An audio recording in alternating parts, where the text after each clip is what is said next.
Let's take a look at the role of arm movements in walking. See if you can spot the difference.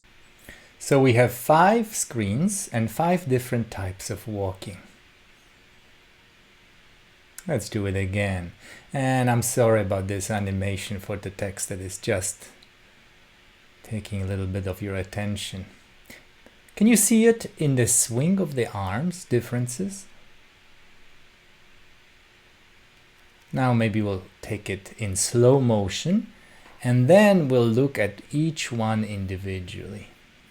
But first, slow motion. What do you notice in the swing of the arms between these options? All right, let's go to bottom right. Here I demonstrate somewhat excessive movement of the arms around rather stiff chest.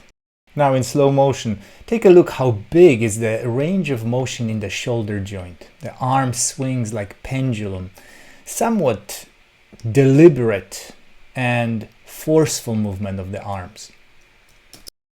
Here's the bottom center, also excessive movement, but not just in the arms. There is this, let's take a look in slow motion, flappiness, excessive movements that often we see with people who have too much flexibility, people with low muscle tone and laxity of soft tissues. The bottom left frame showed an asymmetrical arm swing. Look how the left arm is swinging freely while the right is held. Most likely because of asymmetrical muscle tension, maybe holding, maybe bracing, maybe because of injury or habit. It can also be related to neurological conditions like Parkinson's disease. And now diminished movement of the arms on both sides. Look how I'm holding my shoulders, shoulder blades, arms, quite motionless. We can learn so much about the person and their habits of walking. Wicked, right? That's why we start every session by looking at how you move while walking. Each one of us has a unique way of walking. It's basically like fingerprints. You don't have the same 2 styles of walking. However, the fingerprints you cannot change, but movement patterns are pliable. We have incredible ability for learning. This is our power. Now, the tricky part is this, that clients often will ask me, so Marek, which one is correct? How I should move my arms, my legs, how should I move my pelvis for best walking? Here's the tricky part, because people, audience, we want easy, quick fixes and quick hacks and answers. And the trouble is that it's not what you should do that will make your arms swing, quote unquote, correctly or properly, but what you need to stop doing. You see in these 5 different videos, there are places where I hold my one arm, where I excessively move my arms. So the problem is not what you should be doing, but the real answer in our training using the Feldenkrais method is learning first to recognize what is it that you're doing, that your particular handwriting, if you will, of walking you demonstrate. In this situation, how do you use your arms? How do you swing your arms when you're walking? So first is awareness, noticing your individual pattern. And then second part is to recognize where you're working too hard. Where are you holding yourself? Where are you not allowing the movement to happen? And it's through that inhibition of that holding, stopping where you interfere. And of course, no one of us interferes consciously. It's not like we're doing it purposely against ourselves.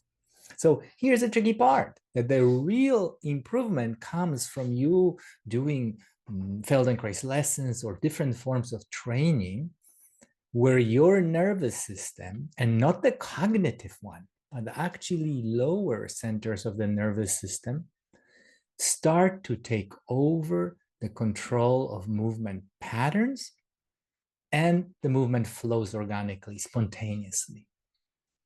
But that takes time, and that takes practice, and practice of what we call differentiation. You do it one way, you do it the second way, you perceive differences between, then you introduce the third way, fourth way, and through that larger menu of options, your brain knows what to do.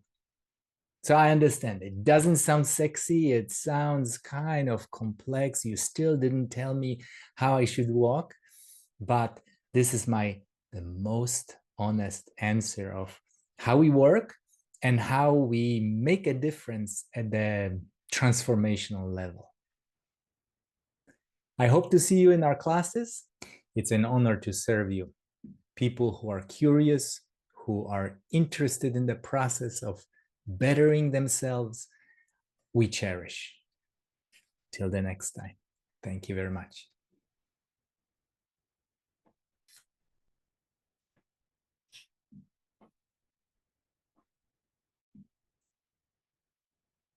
Here's how my shoulders, did you see that? How my shoulders were up because I get a little stressed. I didn't know what to say.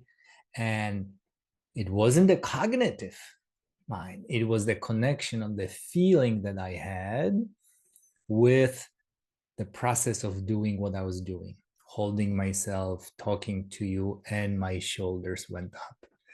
Without awareness, I wouldn't know. I would not know what to do with this. But studying this method, it does penetrate. You start to notice things like that. Oh, my shoulders up to my ears. Can I drop them? Can I be more comfortable? Absolutely. And this is not what I'm doing, but what I'm not doing. I'm not holding this. Oh. I can be with you this way, which actually feels better. All right, and that's our lesson for today. See you next time. Look how much smarter you are. And in less than 9 minutes, boom! But seriously, if you like my videos, please like them, click that button, subscribe to the channel, send it to your friends and people who should know about it, so we don't disappear in the vast internet space.